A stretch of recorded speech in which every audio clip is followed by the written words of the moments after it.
So yeah, we're basically gonna start topic 3 today.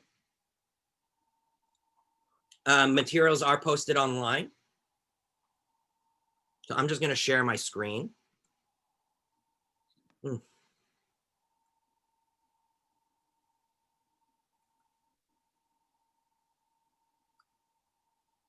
Can everyone see my screen?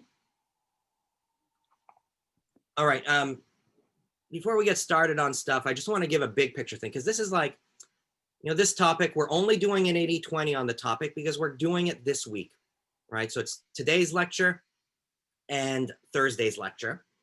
It represents a major turn in this class, because everything we've done in the course so far, which is basically everything that is going to be tested in the final exam, actually could have been called something narrower than applied corporate finance. It could have been called applied valuation, right? Value a project, ignoring flexibility, value a firm, ignoring flexibility, using our DCF with WACC methodology. That's topic 1. That's where we went closest to planet Earth, right? And then topic 2, same thing, value a project or value a firm, but now trying to get a good faith estimate on the value of flexibility, right? Because that required us to use more nerdy, sophisticated, right, derivative pricing techniques that make a lot of assumptions that are not perfect.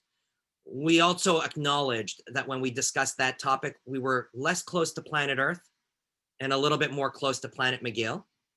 But because we ended up deciding on zoning in on only one of the methods for doing that kind of valuation, namely static replication, what I can say is that within the realm of those tools, we went as close to planet Earth as we could.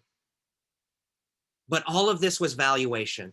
It was focused on, and I'm going to say this in a weird way, it was focused on the left-hand side of the balance sheet, on the assets. What are your assets worth? Now, I say balance sheet not like an accountant, a financial accountant, but as a nerdy finance professor, because when I say assets, I mean forward looking, right? We know accountants, when they say things, they're all backwards looking, right? That's why finance and accounting people never, seem to respect each other. I respect accountants, but we're doing different things, right?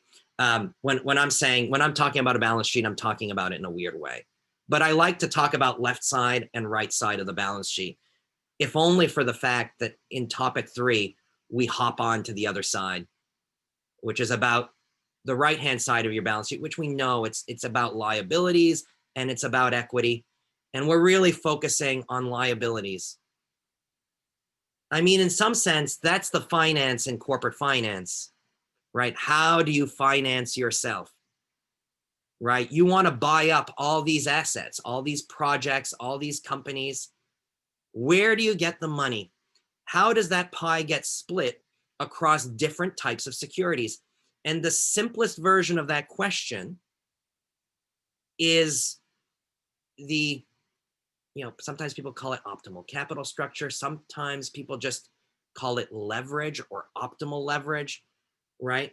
Look, this is actually a pretty nuanced question in practice. There's a lot of levers, but when we do a first pass, and that's all we're going to do this week, we focus on the most important dimension of that decision, which is really just a one variable problem, which is how much debt should we have, which is really about debt versus equity, right? The value of the firm is V. How should it be split into D plus E? Make sense? It's a simple question. It's a cartoon relative to the real world, because there's a bunch of different debt. There's also a bunch of different equity. Okay, so we're not going over the full flavor, right? We've got like vanilla and chocolate here, right? Not that like 40 different flavors that you go to when your parents take you to the ice cream shop, right? So, that's it. That's what we're going to do. Just the balance of those two things. But this is a big change, right? We've moved from the left side of the balance sheet to the right side, and we've simplified the problem to make it a digestible little, piece that's doable, I think, in 1 week. So far, so good? Makes sense? So capital structure is just a nerdy way of saying, how do we split up the chunks in the right-hand side of the balance sheet, where we use the word balance sheet in the nerdy finance way, not in the mechanical accounting way, right? How much debt should we have? More generally, what types of debt should we issue? And how much equity should we have? And more generally, what types of equity should we issue? Now you might think, what do you mean by what types of equity? Equity is equity. Not quite, right? In public markets, the main thing you may have heard is equity versus preferred equity, right? So, you've got some variation there. If it's way, way, way more complicated if you go into private markets, because in private markets, there can be an innumerable number of different types of equity. A good example of that is startups that are venture funded. Startups that are venture funded will raise multiple rounds of funding over the course of their life. Let's take an example. Uber raised like 18 rounds of VC funding. Every single one of those rounds involved buying a different type of equity. So there was at least 19 different types of equity in the capital structure of Uber before they went public. Why do I say 19 when I referred to 18 rounds of investment? It's because each of those rounds of investment had a different type of preferred equity that offered different forms of downside protection. You don't need to know any of this stuff, although we did touch about it a little bit when we did our little VC example in topic 2, to be honest. But there was a 19th type, which is what all the employees and the founders own, which is called common equity. So if you have N rounds of funding, you probably have at least N+1 different types of equity. So it can get complicated. Again, we're sidestepping some of that shit show in our discussion here by only focusing on one type of equity and one type of debt. Plain vanilla debt, common equity.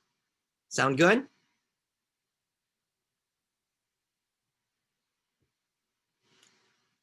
So some of what I said is highlighted on this slide, including what I've said about what we do and what I've said about what we don't do. In terms of what I don't do, one nerdy terminology for something that we're not doing is something called debt structure. Debt structure is just, okay, you want this much debt. What are the different types of debt that you use? Do you use long-term debt or short-term debt? What mix of long and short-term debt do you use? Do you use public corporate bonds? Or do you use a bank loan? Or do you use syndicated loans? There's a bunch of different things you can do. That falls into what we call debt structure. We do not talk about debt structure here at all. It's an interesting problem though. Just don't have the time. What will we actually talk about? We are going to cover 2 real-world applied techniques that allow us to get a quantitative answer for what the right amount of debt is in the company. How much debt should I have? Rather than pontificating on different theories, which by the way, I don't think is a bad thing. And by the way, let me remind you, is something you probably did learn in finance too. It's not a waste of time. A lot of people think it's a waste of time. I disagree, but it doesn't bring you to the real world. In this treatment, I will provide you 2 imperfect techniques that are usable in the real world that give you real numbers. Okay? The 2 approaches are called WACC minimization. That's approach 1. And the other one is something called the Graham approach, which was developed by a professor at Duke University called John Graham, alongside 2 co-authors, Jules Van Binsbergen, who's a faculty member now at Wharton. He was actually my ex-colleague at Northwestern. So we intersected at Northwestern for a couple of years. Very good guy, very tall, like 6'8". But his wife was born the exact same day as me. I kid you not. And a third co-author whose name I forget. I'm sorry, mysterious third co-author. But yeah, so that approach is going to be functionally different, and I believe is better than the first approach. So we will talk a little bit about the relative pros and cons of these things. I'm a pretty big believer of the Graham approach. It's not perfect either, but I actually like using it. And it's not just because it's cool math. It's actually kind of cool math, but that's not the reason I like it. All right, sound good? Yes, no, maybe? Look, before I start talking about how we use the techniques, I want to give you guys like I said, I'll give you an 80-20 for this subject this week. I'm about to give you a 50-50 on reviewing some of the things you guys talked about as theory in, I think, what is it called? Finance 2, corporate finance. What is it? Number 3, 4, is it 342? Fine, 342? Oh my God, I can't believe I guessed it right. Thank you, Adam. That one, okay? So, look, whenever I think about a decision, at the end of the day, it all boils down to cost-benefit analysis, right? You want to maximize the gap between benefit and cost. And so it's useful to like lay out what the benefits of something and what the costs of something is, right? Because we're trying to find the optimal amount of debt. That means you want to keep on adding debt so long as the increase in the benefit from debt is larger than the increase in the cost of debt. Do we agree with that statement? Right? We cannot do this conceptually without laying out all the costs and benefits, correct? So that's the benefit of theory, is it gives you a sense of what the costs and benefits are. I'm going to rifle through this. You can read my slide if you want more details, and you can look at some of the papers that are referenced. You should be able to Google them if you really want to go deep. But I would do that after the semester if time is of the essence for you. Sound good? So what are some of the benefits associated with debt? Look, there's one that is what I call the big kahuna, okay? I'm not sure if that's a term you guys use anymore. Probably not. It was, I don't know. Once upon a time, Hawaii was cool in culture, and I think that's where it came. That actually predates me a little bit as well. Debt creates tax shields. That is the biggie, right? Interest payment, we've already talked about this, by the way, when we talked about WACC. Interest payments on debt are tax deductible. When the marginal tax rate is non-negligibly high, that's a big deal. That's a big discount. It creates a gap between what the bondholder receives and what you pay. Put differently, it's the government paying some of your cost of debt. I wish the government would pay for all my shit. And if they paid for more of it, I would do more of the thing that they pay for me. That's a big driver of debt. It is the reason why benefit of debt number 1 in my slides is tax reduction. It is a huge driver. So far, so good?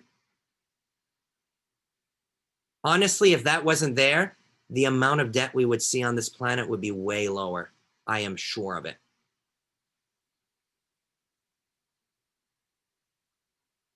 It's not the only benefit associated with debt. Again, I'm not giving you guys a full flavor here because this is not Finance 2, right? So I'm just reviewing here. So, but maybe some of these things ring a bell. There is another benefit of debt, which is related to what I call information insensitivity, right? Look, who chooses which type of security to sell to the public or to an investor to raise money for the firm? It's the company, correct? It's the management of the company. If someone, like, here's another thing I know, management of the company knows more about the company than I do if I'm an investor. Do we agree with that statement? So you know what? When someone comes and sells me something, wants to sell me something, and they know way more about the quality of that thing than I do, I'm a little bit worried. Because I'm like, are you trying to screw me? Are you hoping that I think this is worth a lot when you know that it's not? Do we have a bit of that fear? Right? This is something called the lemons problem. That led to a Nobel Prize. In general, it's the economics of asymmetric information. So Lemons problem is a Berkeley economist called George Akerlof. There was also, it's related to things like signaling theory, which is when I know that I know something that you don't know and you're worried that I'm going to screw you, I'll offer you something where you know I'm not capable of screwing you with that thing. So I try to reveal to you what I know by selling you something that I can't rip you off with. And the weird things I do to accomplish that was developed by another economist called Michael Spence. Interesting side story on Michael Spence. He was born in Montreal. He was born in Montreal. He did his undergrad at Princeton. And I think he was eventually the dean of Stanford Graduate School of Business. His son was actually my classmate in college. They won Nobel Prizes for this stuff, right? So this is like deep shit. Now, if we apply those concepts to corporate finance, what's the way that management can sell something to an investor where they can credibly say, people, investors, look at this thing carefully. I cannot screw you with this. Or I have a very limited ability to screw you with this. You know how they can do that? They make this thing debt. Because it's more difficult for them to screw someone with debt than with equity. Because debt gets paid first. It's got less risk regardless of what I know. Meanwhile, if I sell you equity, right, what you get fluctuates a lot more with the things I know that you don't know. Does that make sense to you guys?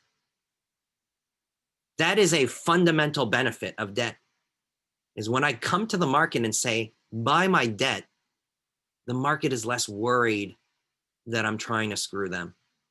And by the way, when the market is worried that I'm trying to screw them, you know what they're going to do? They're going to charge a higher premium, an asymmetric information discount. Debt reduces the asymmetric information discount.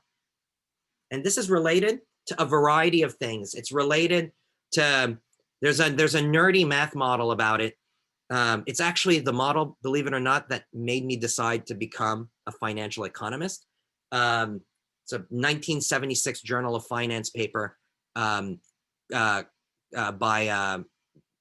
two professors. I think both of them were at Berkeley as well. So they must have been inspired by Akerlof, Hayne Leland and David Pyle. But there's another paper that's very closely related by Stuart Myers.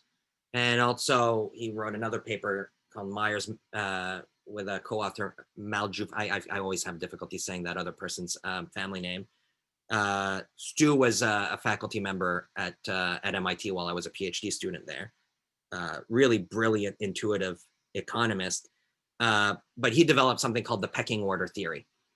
Right? And the pecking order theory is pretty much about that. You want to issue information insensitive claims. So when you need to raise money for a project, you first look, do I have cash inside my firm? If you do that, you self-finance because you're not worried that you're going to screw yourself. Once you run out of your internal cash, then you start issuing debt because then people are less worried. Once you can't issue any debt anymore, you start issuing the riskier stuff like equity. So that there's a clear rank order of what you do first.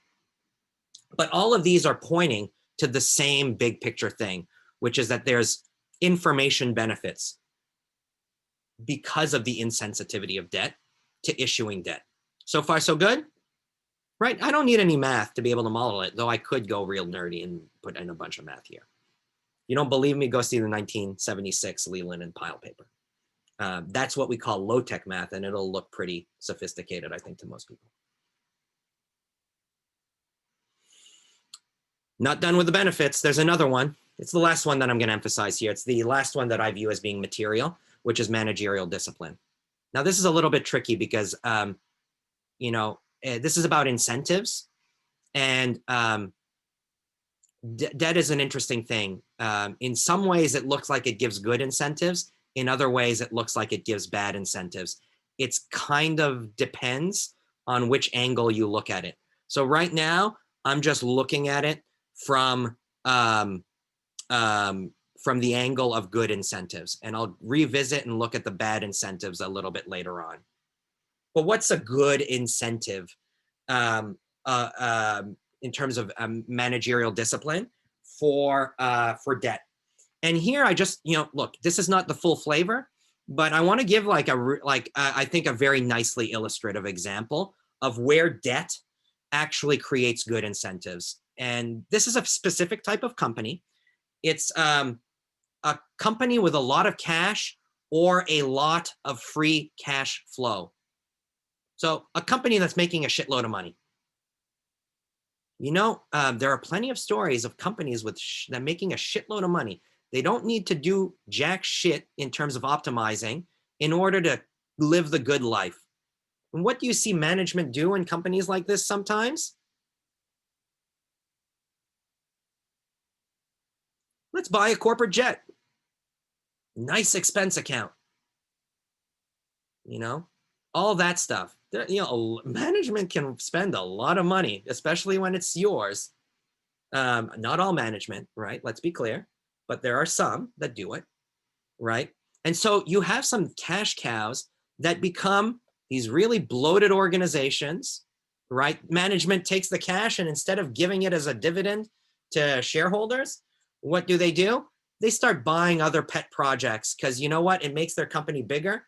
And all of a sudden, when they go to the bar and tell people that they're the boss of this company, the people are more like, oh, wow, I've heard of this. You guys were in the news. You bought this thing and you bought that thing. And they're like, yep, I'm awesome.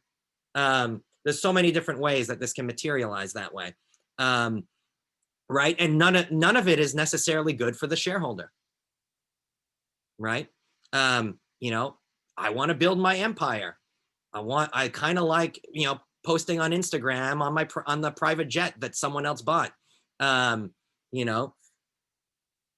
can we stop that shit from happening? We can force the cash out of the company. What's one way to force the cash out of the company? Layer the company with a lot of debt so that it needs to pay a lot of interest payments, which forces cash out. There's a fundamental difference between debt and equity. Dividends, I only pay them if I really want to. I can cancel a dividend anytime I want, right? My share price will go down, but my company will still survive and I will still get to ride on that private jet, right? Meanwhile, if I don't pay out my interest payments, creditors come in and fucking sell my private jet, right? There's a big difference there, and that's the managerial discipline benefit. This is the motivation to some people for why the market for LBOs exists. Private equity firms specializing in LBOs look for the companies that have those assholes as their management and have a lot of cash and a lot of cash flow. And they say, let's layer this with debt. Let's kick that management out and get some good folks in there who are going to continue to be good despite the temptation of a profitable company because they have no choice. They must pay the cash out. Make sense? That's another benefit of debt. If you guys want to have a very nice anecdote of what I just talked about, there's a beautiful book called Barbarians at the Gate, which is a story of the RJR Nabisco LBO, which at some point was the biggest LBO of all time, involving private equity, involving a lot of very interesting backdoor deal making by investment bankers, among other things, and other financial advisors. I recommend reading the book if you're interested in investment banking. It honestly should be a must read. There's also a movie on this subject. Do not watch the movie. It sucks. It's really a pathetic movie compared to the book. I have the book right here. Give me 1 second.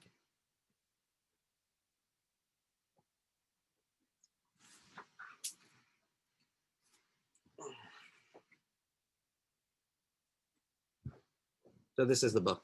It's probably a better, wait, is it? Okay, yes, it is the right book. There's probably a newer version because I bought this when I was your age. But if it looks red, it's because I actually read it. Fabulous book. not just about capital structure, about investment banking, about deal making, a lot like the psychology of deal making. It's pretty cool.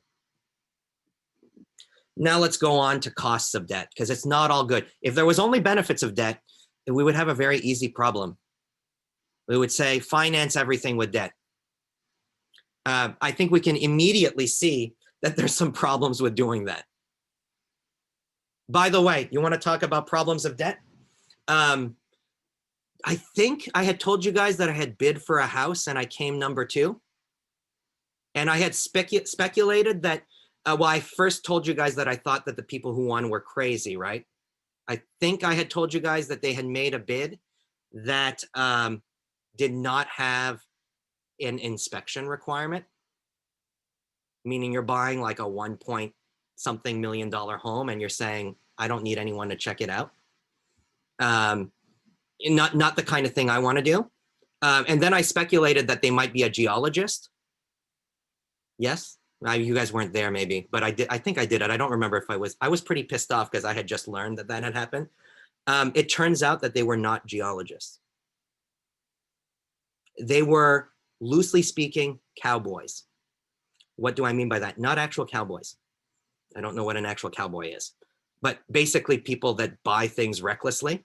So it turns out they made an offer. They had actually bought another house 2 weeks before. And they used their letter for their loan pre-approval when they had already used up that loan for the house they bought a couple of weeks before. And then when their offer got accepted, they were scrambling to try to find the money to actually be able to get a new loan, because you kind of need to put 20% in a situation like this. My guess is they went to mommy and daddy and begged them for, only $300,000. I personally love people who think they can get away with doing that. They're my favorite. Good news is maybe I think they hit their limit with mommy and daddy, and they actually were not able to get the financing. It actually worked out pretty nicely for me because I'm going to own the home. And it turns out I thought I was the second bidder in the bidding, and it turns out I was the 5th. I was the 5th highest bid. But everyone else between me and number 1 literally went and bought another home in the pursuing 2 weeks, meaning I was the only one left. So I went back to them with a lower bid. So the Cowboys saved me a bit of money. Why? They weren't able to get the financing because there's no way in the world you can buy something with 100% debt. It all connects together. This is a capital structure problem. Hallelujah, right? Yeah, because they can't finance 100% debt, they weren't able to get that thing. And that worked out in this particular case well with me. The reason why you can't get 100% debt is because there's costs of debt, right? So what are the costs of debt? The costs of debt, they're pretty, some of them are like, well, one of them is pretty damn obvious. It's called costs in financial distress. You may not be able to pay that debt back. And here's the thing is, when you can't pay your debt back, a lot of money gets wasted because you have something called bankruptcy proceedings, right? You have to hire these other wonderful people called lawyers, right? They cost some positive amount of money.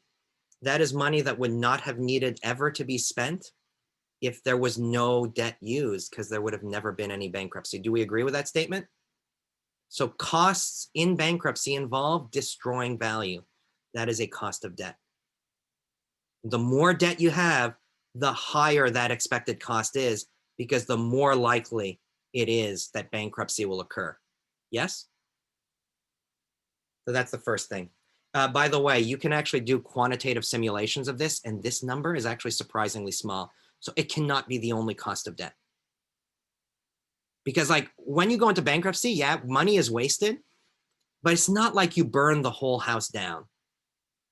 Like the highest number I have ever seen in the academic literature is that you burn 20% of the house down, which might sound like a lot, but if you think of bankruptcy maybe only will happen for a highly levered firm 10% of the time, now we're talking about 10% of 20%. That means the cost is 2% of firm value. That is nothing compared to the tax benefit of debt. In other words, this can't be the whole story. There's got to be other costs, because or else we'd see actually even more debt in the real world. We'd see more cowboys, right? So there got to be something else. There's got to be something else. There's a catch-all category, which I call other costs of debt prior to financial distress. What do I mean by that? Look, the bankruptcy costs aren't the only bad thing that happened with debt. And I'm just going to focus on one other cost, but just keep in mind that I'm not giving you guys a full itemization of costs here. Don't have the time. But I want to focus on bad incentives, right? So the bad things that management do because of the presence of debt.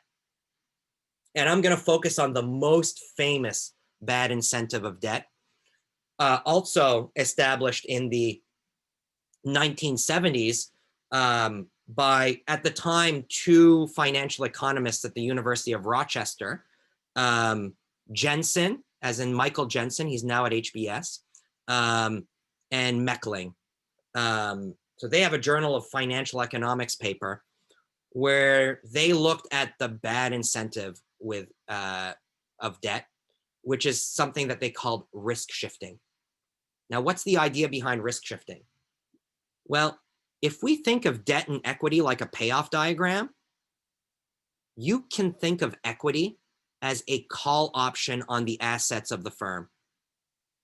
We actually kind of saw it, but in a more complex way, when we did our preferred security last lecture with the VC security in topic 2.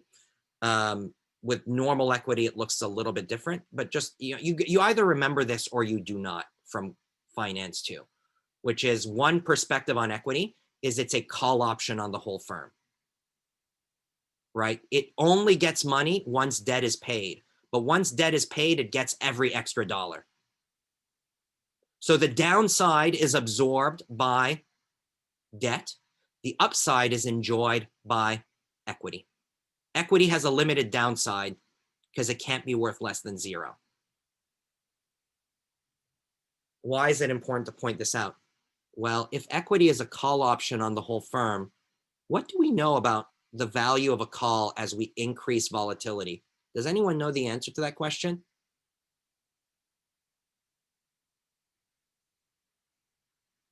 Yeah, it goes up. It goes up, right? Because guess what? You get more upside and you get all that upside benefit, and you don't get the downside benefit. It's the fucking debt that has to live with it, right? So, heads I win, tails you lose, suckers, right? That's not right.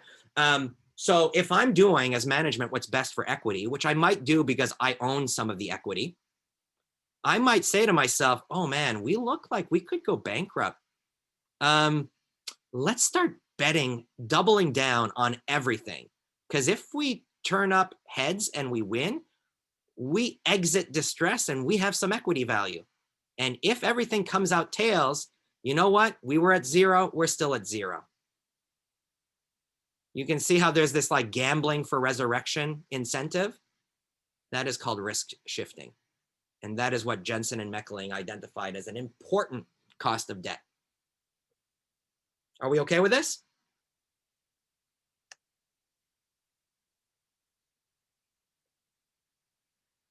I've got some data and some anecdotal facts about how leverage changes from company to company and from industry to industry.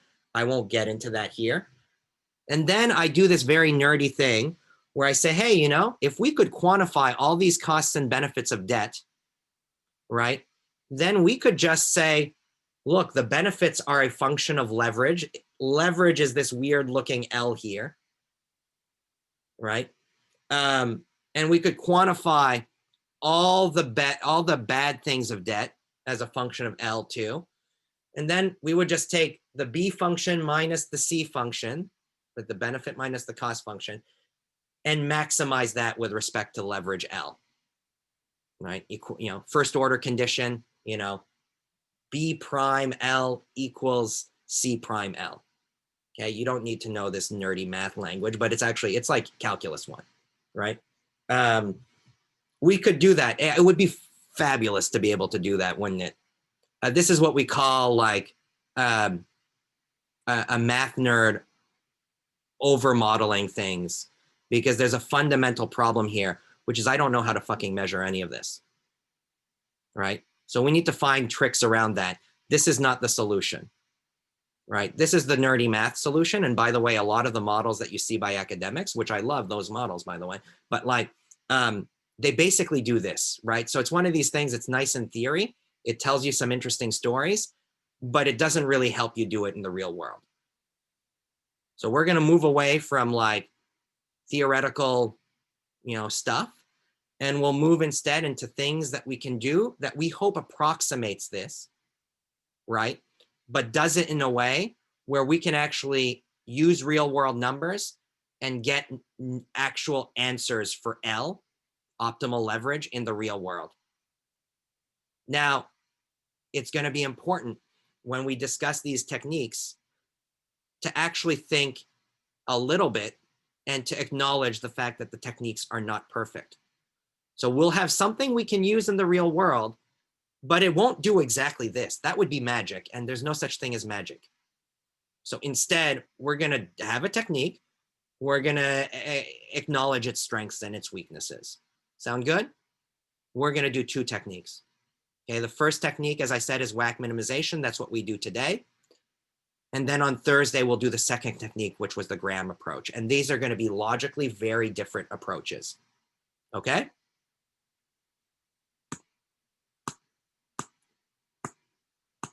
So I'm skipping stuff because this is our 80-20. So let me describe the first approach. The first approach, again, it's called WACC minimization. What is its objective?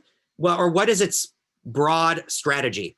Its broad strategy is that we are going to narrow the consideration of costs by focusing solely on minimizing the WACC. So we are going to try to compute WACC for a given company as a function of leverage, and we will pick the leverage that gives us the lowest prediction for WACC. So far, so good?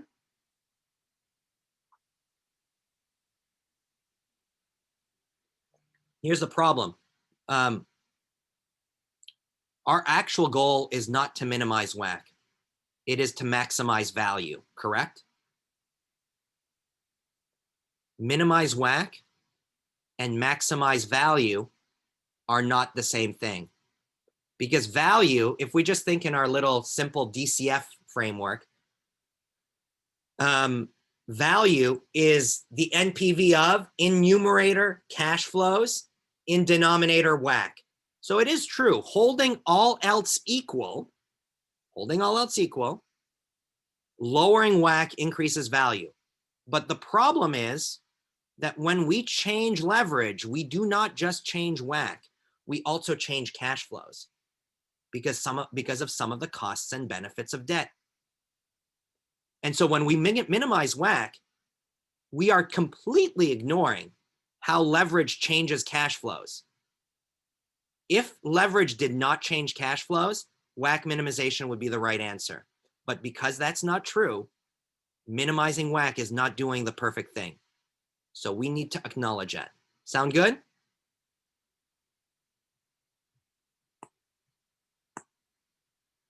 Let me describe to you the technique of WACC minimization. Actually, I have it laid out in this slide here, but if I read that out loud to you right now, it would not make sense. So instead, I'm going to build up this procedure. This summarizes the procedure. I will illustrate the procedure to you guys in Excel right now. Sound good? So I'm going to stop sharing this, and I'm going to start sharing my Excel. Let's see this one. Can you guys see this Excel? It's probably too small, right? Is this better? I'm actually doing this with a real company. Well, actually, I'm not sure if it's still a real company anymore. Six Flags. I did this a long time ago.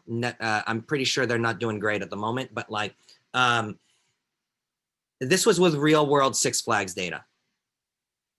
So far, so good. We're going to try to ask the question, how much debt should Six Flags have? And we're going to compare it to the actual amount of debt that Six Flags has. Okay. In order to do this, look, remember, our goal is to try to guesstimate as a function of leverage, what is Six Flags WACC? Do we understand what the problem is? Or not identifying the complications. I mean, do you understand what I'm saying that I want to do?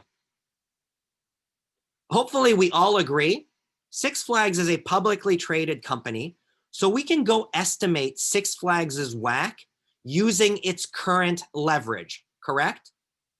It's the stuff we did in topic 1, right? So here's some data on Six Flags. This is real data. They have this much debt. They have this much equity. Add it up together. This is the value of the firm. This is their EBIT at this point in time. This is the amount of interest payment that they are required to pay. This is interest payment divided by debt, which is a hand-wavy measure of their cost of debt, pre-tax cost of debt.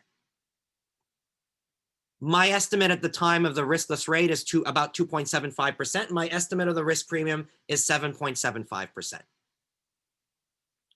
In addition to this, I have data on the equity beta of Six Flags. I also have an estimate of the debt beta. These numbers are just this, D over V, and of course, E over V. And given these debt and equity weights and these debt and equity betas, we can calculate the weighted average and get the asset beta as well. So far, so good? These are all numbers that you'd be able to do already. You may not be super comfortable with doing all of this yet. It's maybe not automatic.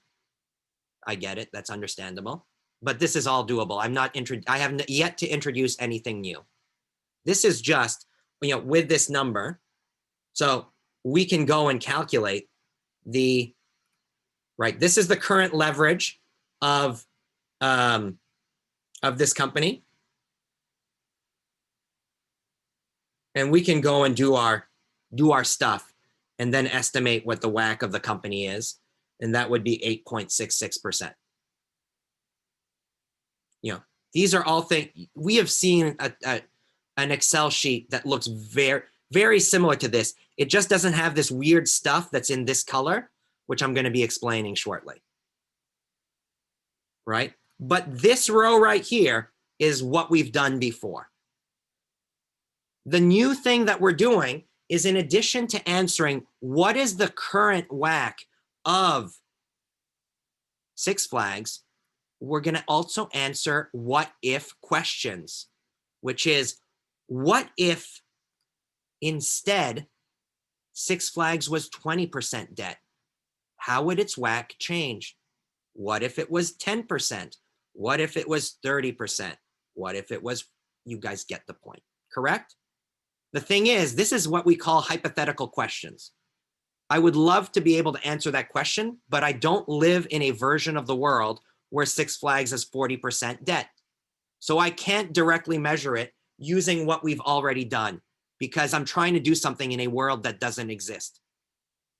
And so I need to use like some guesstimates to be able to guess that number. So far, so good? So I need to guess if Six Flags was 40% debt, if that was the case, what would its WACC be? In order to do that, I need to answer two sub-questions first. If Six Flags was 40% debt, what would its cost of debt be? If Six Flags was 40% debt, what would its cost of equity be? Once I know those things, I can plug into the WACC formula and I can get the WACC. Does that make sense so far? So the question is, how do I answer those two sub what if questions? If leverage were this, what is the cost of debt? Let's answer that one first. To answer that one, I'm going to use data from the corporate bond market. From the corporate bond market, and this would take a lot of work, I would generate this table. Large financial institutions that do material work in the bond market have this table handy and update it on a regular basis. What is this saying? It says the typical AAA, high, great credit, has, and this is a metric that we defined earlier in topic 1 as well, has an interest coverage ratio greater than 8.5. What was the interest coverage ratio? It was EBIT divided by interest. It's the number of times over you're capable of paying your interest payment using your current EBIT.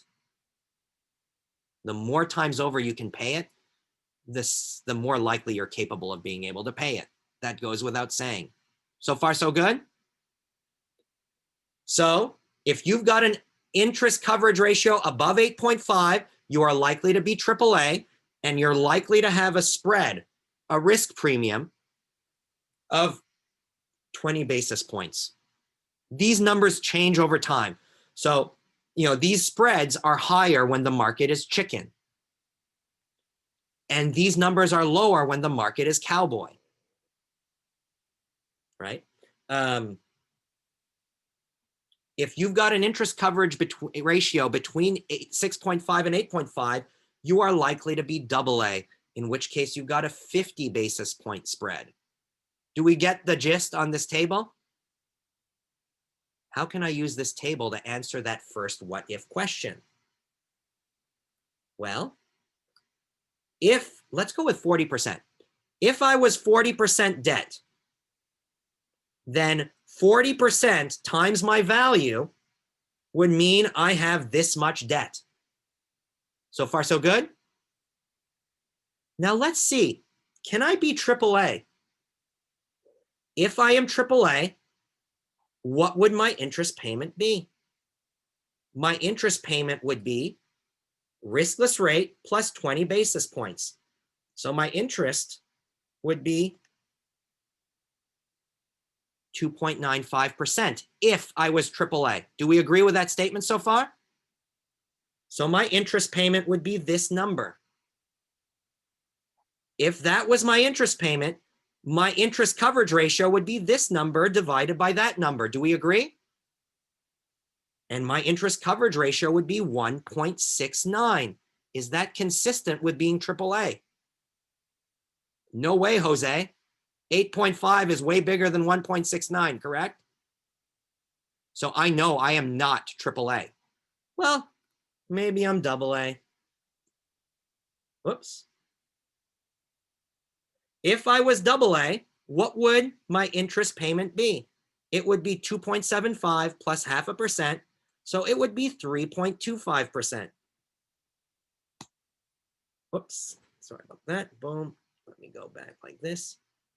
And I would have a 1.53. Is that consistent with being AA? Nope, because the lower bound of AA is 6.5. I'm not there. Wishful thinking. I'm gonna go down. I'm gonna skip some steps because I know I'm not even fucking close, right? So CCC. Let's try CCC. If I'm CCC, my CCC 5%. 5% would mean I would be 7.75% because it's 5% plus 2.75%. Boom, 0.64, 0.64. Nope, not there. Still wishful thinking. So I'm not triple C. Let's try double C. Double C. Okay, this sounds annoying. I'm annoyed at myself too. Okay, but I'm just going to close the loop. All right. 6%, 8.75%. Boom. Nope, still not there. 8.75%, 0.657, 0.65. Nope. So let's now try C. C, 7.5 plus 2.75, that gives me 10.25%. 0.486. Hallelujah, we got it. If I've got 40% leverage, my best guess, given the bond market data, my best guess is that I would be single C, which would give me a pre-tax cost of debt of 10.25%. Does this kind of make sense at least? I mean, this is actually a pretty sensible step. Like, I'm cool with this calculation, personally. We okay with this so far? We're done with one of the sub-steps. Now, there's another problem, which is when you change your leverage, you also change your cost of equity. What happens when you increase your leverage? What happens to the riskiness of your equity? Does it go up or does it go down? It goes up, right? That's correct. Why? Because it becomes more and more levered equity, correct? So the question is, how much does it go up?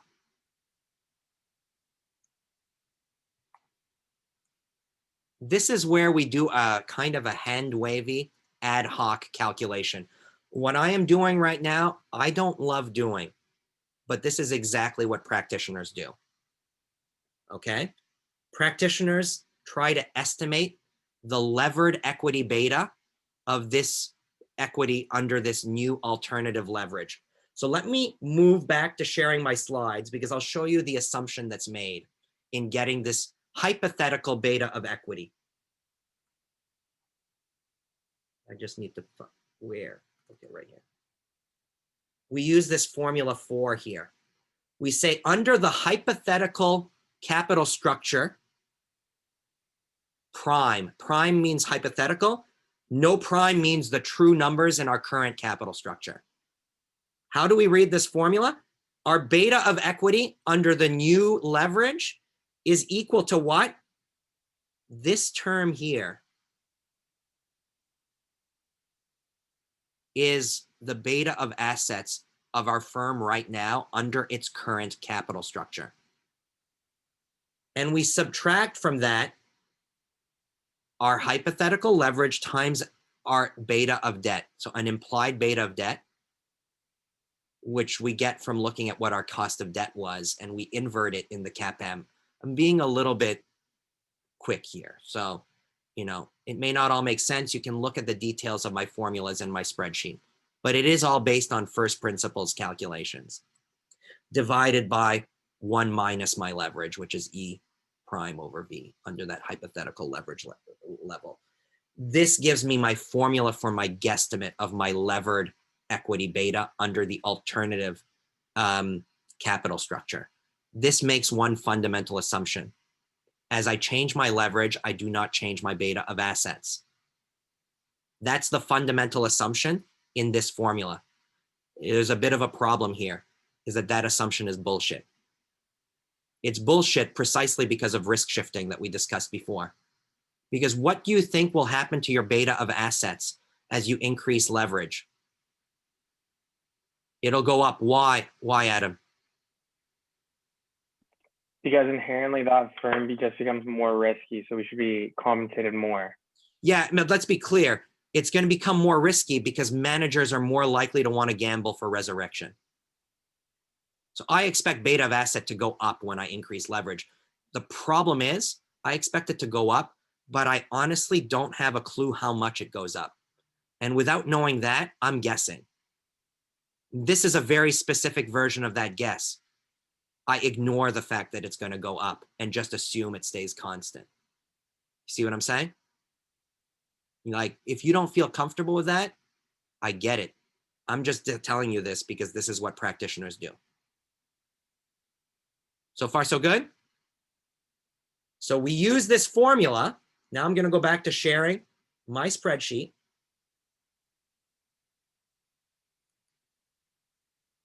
And that's how I get this. I just use that formula. And then I can plug this into the CAPM to get my cost of equity. And then once I have my cost of equity and my cost of debt and my tax rate, WACC is easy, right? It's this times 1 minus this plus this. Oh, sorry, it has to be weighted by the D over V and the E over V. You guys see what I'm saying? So look at my formula here. A29, that's D over V. D over V times H29, this was just this times 1 minus this. Plus 1 minus A29, that is my E over V, times cost of equity. This is just mechanical WACC formula. Are we okay with this? Once I've done this for all the hypothetical leverages, notice that I have what here? I have WACC, hypothetical WACC, as a function of leverage. If I want to WACC minimize, which of these do I pick? Someone want to tell me the answer in this table? 20%. Yeah, 20%. According to this calculation, I mean, look, this is not perfectly precise because I could have checked 25%, 22.5. I think we all get it. I just kind of made it a little bit more discrete. Discrete as in discrete mathematics, like clumps, not discrete like discretely doing an action so that no one knows what's happening. Yeah, I'm thinking that those two words might actually have a common Latin root or something like that. I don't know. I don't know about that. Yeah, this is WACC minimization, you know. So if you believe this technique, do you believe Six Flags is currently over levered or under levered?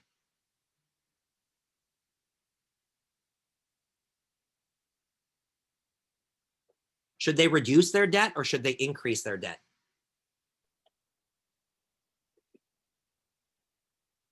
They are currently at what? They're over levered. They're over levered because their current debt is 27%. And we're saying they would lower their WACC if they went down to 20. So the recommendation here, if you believe the technique, is to go to Six Flags and say, you want to lower your leverage. How could they do that?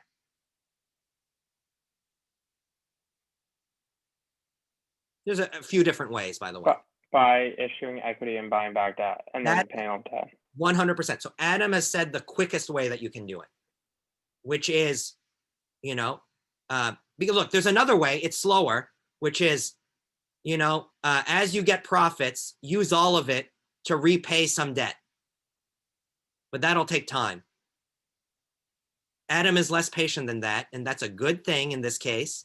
He's like, screw it, don't wait for that to come in. Get a bunch of money right now by issuing equity and then buy back a bunch of your debt. Now you've done it much faster. By the way, there's an entire subsector of investment banking that's all about providing this kind of advice to firms. And these things are called recapitalizations. So if you go to Google and you do a search for like a leverage recapitalization, that's where investment banks actually give the different advice to companies and say, hey, you're under levered.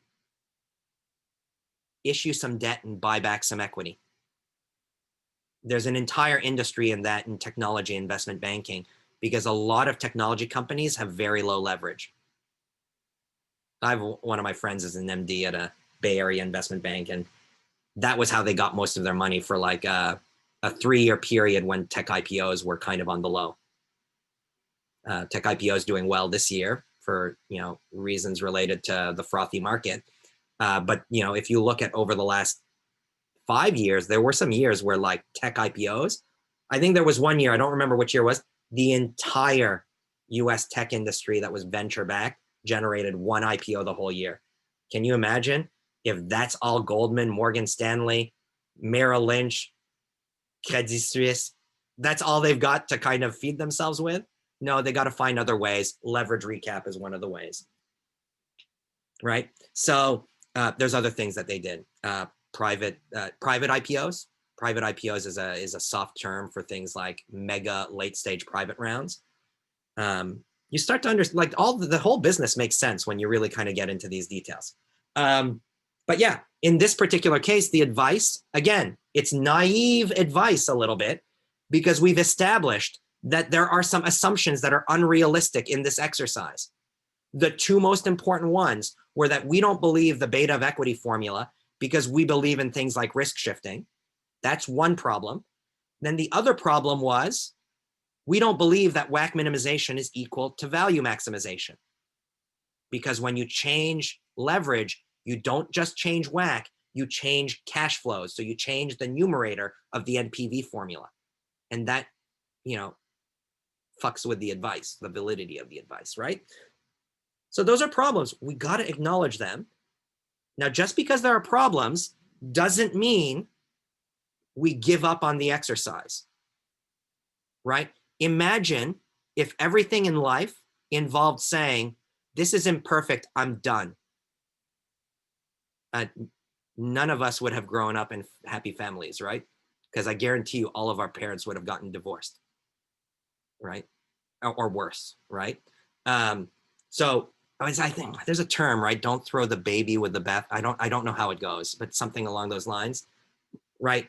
I'm not, by pointing out flaws in this technique, I am not telling you that this technique shouldn't be used. I'm just telling you that it's imperfect, and we should remember the imperfection when we make judgment calls off of this. That's a general principle. Let's keep in mind that I have exercised this principle every single topic in this course. Know what you know and know what you don't know. This is just one instance of that. But this is the technique. And this is exactly the way it's done in the real world. I mean, look, some people will use slightly different judgment calls. So I could try to do a better job with this formula by modeling a little bit of an increase in beta of assets as I increase leverage. It would be very much like this, right? I'd be guessing a little bit. But I could make my own guess and then make this my own a little bit. Take a bit more ownership on it, right? Can definitely do it. I have actually never seen a practitioner make it their own in that way. I'm sure they have. They just don't share it because they want to keep it proprietary, right? But this is the broad outline of the technique. Any questions about this?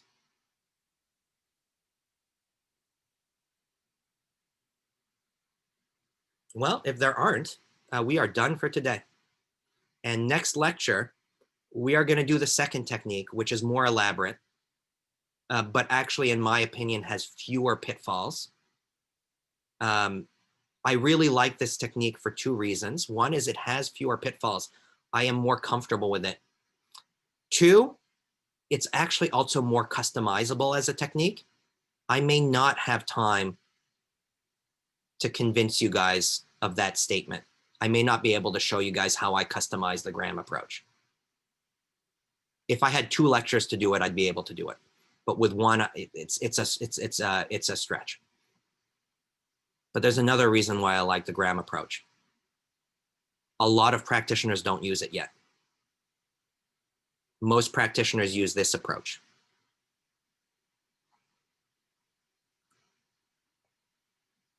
Right? So most practitioners use this approach. I personally, look, agree with me or don't agree with me. It's up to you. I believe this is a technique that will become more used over the next 10 to 15 years, so that if you are ahead of the game on being aware of the Graham approach, it gives you an opportunity to be a little bit of a thought leader in this type of financial advisory. So the financial advisory within, say, investment banking, or if you work in the CFO's office, that would be an example within a corporation, you can push for improved analytics around optimal capital structure, optimal leverage. And that's an opportunity for you to shine, because if most people do not know this technique and you know it, and you're able to very clearly explain why this does a better job, and you're able to convince people, then this is where you have an opportunity to prove yourself as uniquely valuable. And that's also another theme that I've talked about in this course. One of the reasons why I teach some of the material in this course is because I want to give you guys an opportunity, and just more generally an ethos around trying to identify how you are uniquely valuable. right? And the reason for that is when you are uniquely valuable, you can charge for that unique service. When you are commodity valuable, you are competing on providing that commodity with everyone else who can, and you are facing a perfectly competitive labor market, and you do not get a wage premium. I want you to have a wage premium in your career. And this is, again, yet another just example of that. I view the Graham approach just like I view competency around valuing flexibility from topic 2.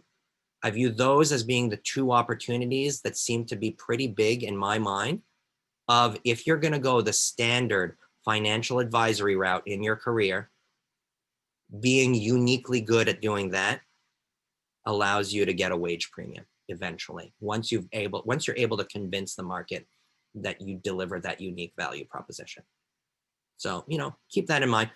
Look, probably what's more important in that context is that you guys just orient your mind thinking that way, right? You might find another way to be uniquely valuable.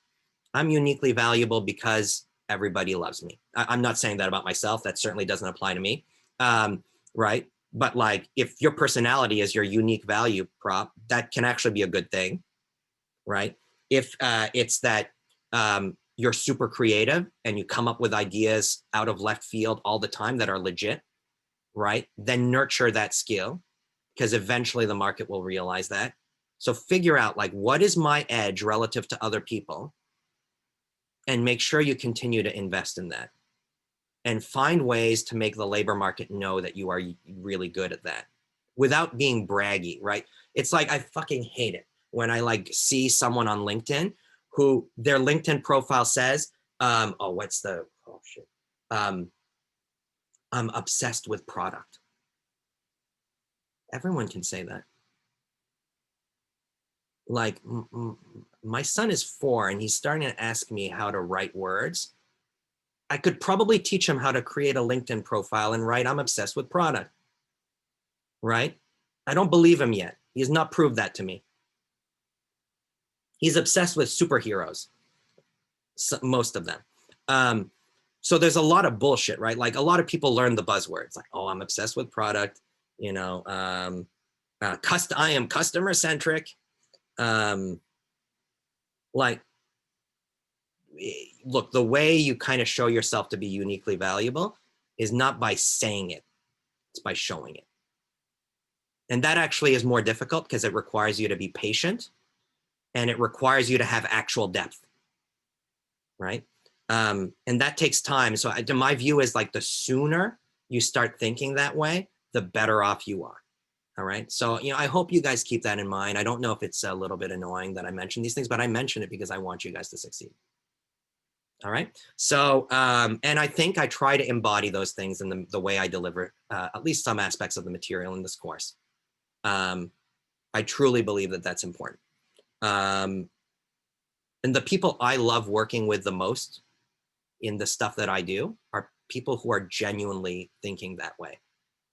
Because those are the people that have some skill that I don't have. And because they truly believe and they're truly serious about being awesome in that skill, I am not worried about delegating to them and just letting them roll. If any of you guys showed up to the Kevin Tawil event that we had, you might have noticed that in part of the event, he emphasizes one of the key reasons Ashurian became the great success that it became was the quality of his team. And he's not bullshitting when he says that. And it's not his whole team. He said, look, you don't need everyone to be like this, but you need a few key people like this. And what did he say about the special people? He used a distinction between 2 very specific terms: push versus pull. Go look at the YouTube video. He says this. I'm not making it up. And he said this to me many times over the last more than half a decade, which is, what is the distinction between a push and a pull person? A push person is someone you need to push to do everything. A pull person is someone you give the task to and they pull you along. Just trust me when I say it is much better to work with a pull person. Because if you have 200 people that you work with and you have to push every single one of them, it's a fucking nightmare.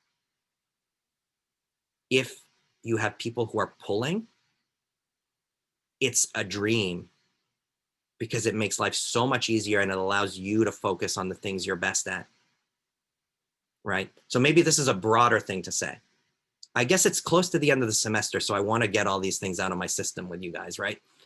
Be a pull person. If you can be a pull person, everyone will want to work with you. So please do that. All right. So that's it for today. I hope everyone has a good one.